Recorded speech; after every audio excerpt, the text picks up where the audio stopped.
Now, KGUN 9's Craig Smith has been looking at the accident history at the Marana Airport. And more on the plans to give it a new addition that will bring its safety measures in line with larger airports. Craig?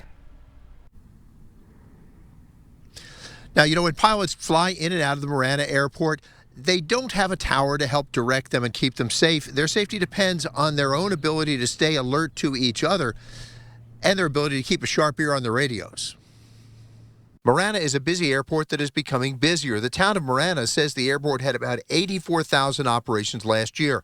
Operations could be takeoffs, landings, or the sort of touch-and-go quick takeoffs and landings that are a common part of pilot training. With Marana becoming busier, with more flights in general and more traffic from student pilots who may fly through Marana as part of their training, the town of Marana convinced the Federal Aviation Administration to issue grants to give the airport its first control tower. Giving Marana a tower like a smaller version of the one at Tucson International will provide air traffic controllers to organize air traffic safely. Right now, pilots simply have to be careful to communicate with each other. But even the preliminaries of building a tower require hundreds of thousands of dollars in federal grants, and the Trump administration has paused many of those grants, so there is some suspense about that money. Well, the grant was issued years ago, and a lot of the activities already taken place off of that grant, and a lot of reimbursables have already occurred. However, we're in the final stages of the environmental assessment, and we currently have a pause. Right now, the hope is to have the new tower ready in about 4 years.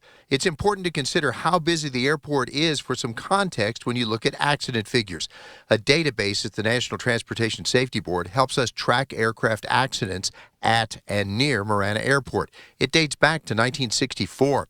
Including this most recent accident, in those 61 years, the NTSB investigated 91 aircraft accidents involving fixed-wing airplanes, helicopters, gliders, and hot air balloons.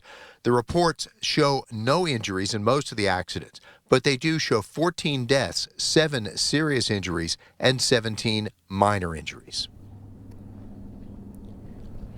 So again, consider those figures in the overall context of 84,000 landings, takeoffs, and so on in just the last year alone. That equals a mighty busy airport, but one where most operations do happen safely. Live at Marana Airport, Craig Smith, KGUN 9. Yeah, all right, Craig, thank you very much.